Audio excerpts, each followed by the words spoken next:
आज शिक्षा का स्तर, शिक्षा का जो ढांचा है वो पूरी तरह से चरमरा गया। आप देखते हैं यूनिवर्सिटी कॉलेज की रोज़ आप खबरें करते हैं, क्या स्थिति है वहाँ, शिक्षा का माहौल क्या है, स्कूलों की हालत क्या है।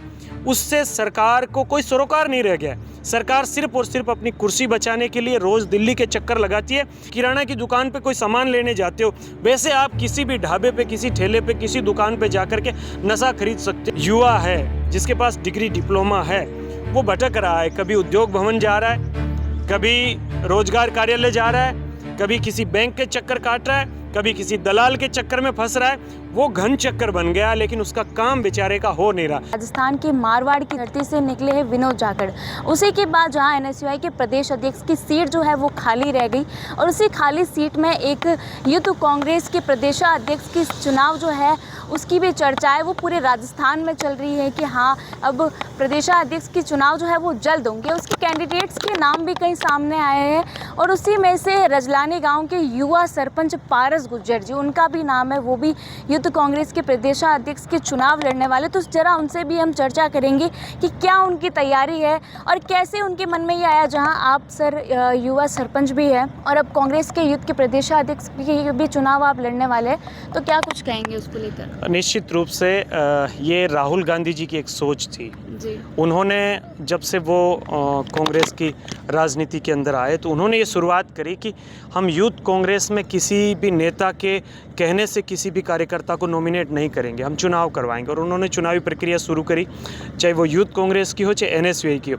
और लगातार राहुल जी के रोड मैप से, राहुल जी की प्लानिंग के अनुसार यूथ कांग्रेस और एनएसयूआई के चुनाव पूरे देश भर में हो रहे हैं। अभी चूँकि यूथ कांग्रेस राजस्थान का प्रदेश अध्यक्ष का चुनाव है तो उसमें मैं प्रदेश अध्यक्ष पद के लिए चुनाव लड़ रहा हूं। बाकी लोग भी अपनी अपनी अलग अलग पोस्टों पे चुनाव लड़ रहे हैं। ब्लॉक अध्यक्ष से लेकर के विधानसभा अध्यक्ष, जिला अध्यक्ष और प्रदेश अध्यक्ष, और उनकी सबकी कार्यकारिणी के चुनाव होंगे। चुनावी माहौल बना हुआ है जी जी जी। तो आपकी क्या तैयारी है, कैसे आपके मन में सुझाव आए कि मुझे भी लड़ना चाहिए प्रदेशाध्यक्ष के? देखिए, मैं शुरू से छात्र राजनीति से जुड़ा हुआ रहा हूँ और लगातार छात्र हितों के लिए हमने संघर्ष किया, मेहनत की। और जोधपुर यूनिवर्सिटी से लेकर के फिर एनएसयूआई के अंदर लंबे समय तक काम किया, चाहे वो ज़िले में काम करना हो, चाहे स्टेट में 2 बार काम करना हो। 2 बार मुझे मौका मिला राष्ट्रीय कार्यकारिणी के अंदर नेशनल कोऑर्डिनेटर के रूप में और फिर नेशनल स्पोक पर्सन के रूप में। तो अब मेरी इच्छा है कि मैं राजस्थान का यूथ जो आज 2 राहे पे खड़ा है, वो तय नहीं कर पा रहा है कि मुझे किस पार्टी को सपोर्ट करना चाहिए या मेरा हिमायती कौन है। आज जब से भजनलाल जी की सरकार बनी है, पिछले 2 बरस में कोई भर्ती है उन्होंने सही से पूरी की नहीं। कुछ छोटी मोटी भर्तियां निकाल रहे हैं, 700 पदों की, 650 पदों की। उससे जो राजस्थान का यूथ है उसकी बेरोजगारी दूर नहीं होने वाली। तो हमारा ये लक्ष्य रहेगा कि जब यूथ कांग्रेस के प्रदेश अध्यक्ष में बन जाऊंगा तो ऐसा एक जलजला राजस्थान के अंदर पैदा करेंगे कि यूथ की बात को मानने के लिए सरकार को मजबूर होना पड़ेगा और उसी को लेकर के हम पूरा रोड मैप बना करके काम करेंगे। दूसरा, आज शिक्षा का स्तर, शिक्षा का जो ढांचा है वो पूरी तरह से चरमरा गया। आप देखते हैं यूनिवर्सिटी कॉलेज की रोज़ आप खबरें करते हैं, क्या स्थिति है वहाँ, शिक्षा का माहौल क्या है, स्कूलों की हालत क्या है। उससे सरकार को कोई सरोकार नहीं रह गया है। सरकार सिर्फ और सिर्फ अपनी कुर्सी बचाने के लिए रोज़ दिल्ली के चक्कर लगाती है, लेकिन शिक्षा की व्यवस्था क्या है, यूथ के मुद्दे क्या है, उससे वो कहीं ना कहीं भटकी हुई है। हमारी कोशिश रहेगी कि युवाओं के मुद्दों पर हम पुरजोर तरीके से लड़ाई लड़ें और राजस्थान के युवाओं की आवाज़ को मजबूती से विधानसभा के जो द्वार है उस पर रखने का काम करें, क्योंकि सदन में हमारे विधायक लड़ेंगे और सड़क पर हम लड़ेंगे। जहाँ आपके एक तरीके से कहा जाए तो इस चुनाव के लिए आप पूरी तरह से तैयार है, तो सामने भी आपके कैंडिडेट्स होंगे जो आपके सामने लड़ेंगे, तो उसके लिए आपकी क्या तैयारियाँ है, क्या उन्हें क्या कहना चाहेंगे आप? देखिए, जब चुनाव होता है तो निश्चित रूप से निर्विरोध बहुत कम होते हैं।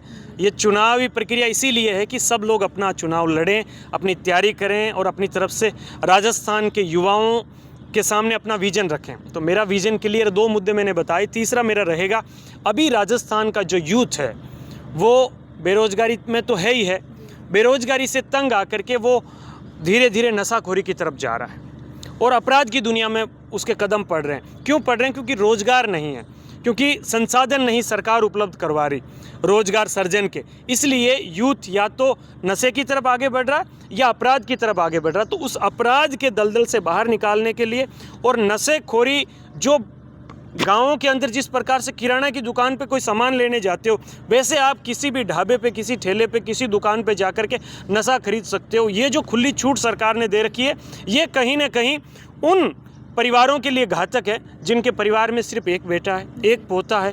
अगर वही नशे की लत में आकर के अगर जीवन अपना बर्बाद कर रहा है तो उन लोगों की पीढ़ियां ख़त्म हो रही है।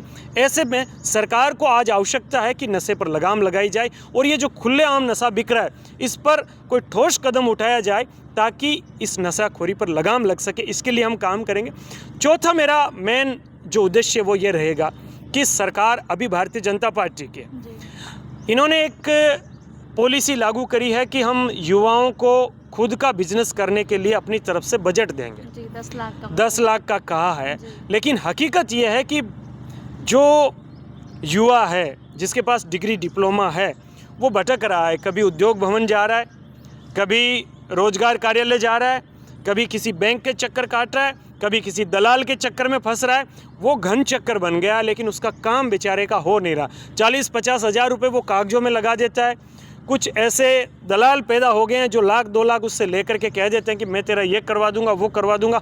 होता कुछ नहीं, और सरकार भी पीछे मुड़ के नहीं देख रही कि हमने जो योजना लागू करी क्या वास्तव में किसी युवा को लाभ मिल रहा है, किसी आम परिवार के लड़के और लड़की को उसके माध्यम से आगे बढ़ने का अवसर मिल रहा है या नहीं मिल रहा, इस पर ध्यान नहीं दिया जा रहा। तो हमारी कोशिश ये रहेगी, सरकार को इस चीज़ के लिए मजबूर करेंगे कि वो वास्तव में युवाओं का चिन्हकरण करें और उन लोगों को वास्तविक जिनको आवश्यकता है रोजगार पैदा करने के लिए अपना उद्यम लगाने की, उन लोगों को सही से वो आर्थिक मदद करे ताकि वो अपने जीवन में जो उन्होंने सपने संजोए हैं उन सपनों में वो रंग भर सके। जहाँ एक तरीके से कहा जाए तो आज के समय में युवाओं की सिर्फ एक ही समस्या है, बेरोजगारी। जहाँ बेरोजगारी जो है पूरे प्रदेश भर में युवा इस बेरोजगारी की समस्या से जूझ रहे हैं। तो क्या आपका लक्ष्य यही रहेगा कि युवाओं को इस बेरोजगार से मुक्त रहना? बिल्कुल, सबसे बड़ा मुद्दा जो है वो यही रहेगा।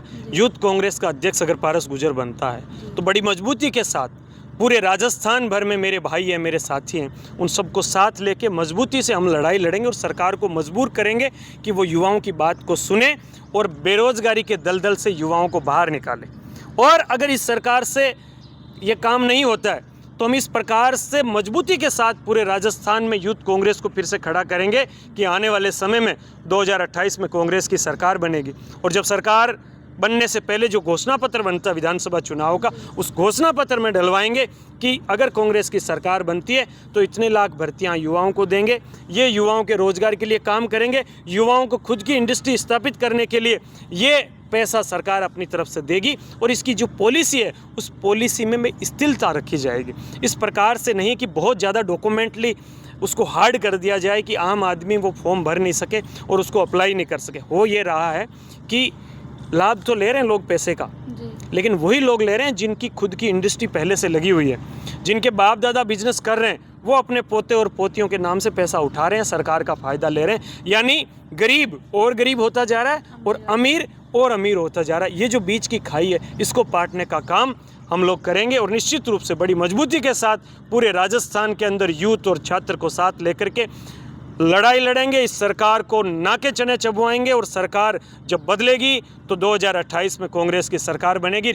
ऐसी इबारत राजस्थान की धरती से हम लिखेंगे कि आने वाले 2029 में यूपीए की सरकार, कांग्रेस की सरकार दिल्ली में बनेगी, राहुल गांधी जी प्रधानमंत्री बनेंगे। इस प्रकार का रोड मैप राजस्थान की धरती से हम बनाने जा रहे हैं। जहाँ हर पार्टी की मजबूती होती है यूथ, पार्टी क्या एक सही युवा चुनेगी या जहाँ कैंडिडेट्स के नाम भी बहुत, जहाँ अभिषेक चौधरी का सबसे पहले नाम आ रहा है कि युवा में प्रदेशाध्यक्ष अभिषेक चौधरी आएंगे, तो क्या उसको लेकर क्या? देखिए, ये कोई नॉमिनेशन मैं कह सकता हूँ एक प्रकार से कोई नॉमिनेट उम्मीदवार नहीं होगा। इसमें राजस्थान का यूथ क्या चाहेगा, राजस्थान के यूथ के अंदर क्या उनकी भावना है, उनके मन के क्या विचार हैं, वो क्या चाहते हैं कि कौन आदमी है, कौन युवा है जो हमारे हक और आवाज़ को बुलंद करेगा, और ऐसा कौन सा हमारा भाई है जो सबको साथ लेकर के चलेगा, कोई जातिवाद नहीं करेगा, पूरे राजस्थान को अपना परिवार मानेगा और युवाओं को अपना भाई मान करके उनके सुख दुख में हमेशा साथ खड़ा रहेगा। तो ऐसे व्यक्ति को चुनने का काम राजस्थान की यूथ करेगी। मैं राजस्थान के युवाओं से अपील करना चाहूँगा कि बाहर निकलिए और एक अच्छे और सच्चे युवा नेता को चुनने का अवसर आपके लिए है।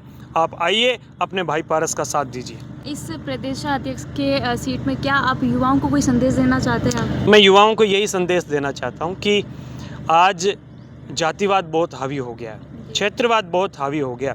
इस क्षेत्रवाद से, जातिवाद से ऊपर उठ करके एक उच्च शिक्षित, एक संघर्षशील, मेहनती व्यक्ति को आप चुने, जिसने 5 साल अपनी ग्राम पंचायत में सरपंच रहते हुए बेहतरीन से बेहतरीन काम कराए, तमाम चुनौतियों से लड़ते हुए, तमाम संघर्ष करते हुए। और मेरे सामने तो ऐसी ऐसी चुनौतियां आई, ऐसे ऐसे संघर्ष देखने को मिले कि मेरी जगह कोई दूसरा हो तो वो छोड़ दे इस कुर्सी को कि लो भाई पकड़ो तुम, मैं तो जा रहा हूँ जय राम जी की। लेकिन मैं डटा रहा, संघर्ष किया और आज मिसाल है पूरे राजस्थान में कि पारस गुर्जर ने रजलानी के अंदर बेहतरीन से बेहतरीन काम कराया। ऐसा कोई क्षेत्र, ऐसा कोई फील्ड नहीं छोड़ा जिसका काम हमने नहीं किया। पेयजल का, शिक्षा का, चिकित्सा का, सड़कों का, स्कूल का, नाली का, गली का, सारी चीज़ों की व्यवस्थाएं हमने चाक चौबंद कर रखी है। मैं आपको भी आमंत्रित करूंगा कि एक दिन आइए आप हमारे रजलानी और हमारी विकास की गाथा को इस पूरी दुनिया को दिखाइए। देखिए, अभी हमारे साथ रजलानी गांव के युवा सरपंच पारस गुर्जर जी थे, जिनसे हमने खास बातचीत की। और उसी बातचीत में जहां प्रदेश में चुनावी माहौल बना हुआ है, प्रदेश भर में यूथ जो है वो भी चुनाव के लिए तैयारियां कर रहे हैं। उसी यूथ में कांग्रेस के यूथ प्रदेशाध्यक्ष के चुनाव जो है वो, उनकी तैयारियां जो है वो आगामी कई महीनों के बाद हमें नज़र आएगी। उसी के साथ पारस गुर्जर जो है वो भी इस यूथ कांग्रेस के प्रदेशाध्यक्ष के चुनाव लड़ रहे हैं। उनसे हमने खास बातचीत की। उनका यही कहना है कि युवा बढ़ चढ़कर भाग ले, और यदि आप अपना वोट दे रहे, कीमती वोट है, तो सोच समझकर वोट दीजिए, क्योंकि आगे आने वाली पीढ़ी, आधुनिक समय चल रहा है जहां पर युवाओं को मौका नहीं मिल पाता है। तो इसी चुनाव को लेकर जहां पूरे प्रदेश में चुनावी माहौल गरमाया हुआ है, और अब आने वाला समय ही बताएगा कि कांग्रेस के यूथ प्रदेशाध्यक्ष की सीट पर किसका नाम लिखा हो। ऐसे ही तमाम प्रकार की अपडेट्स के लिए द खटक के साथ जुड़े रहिए।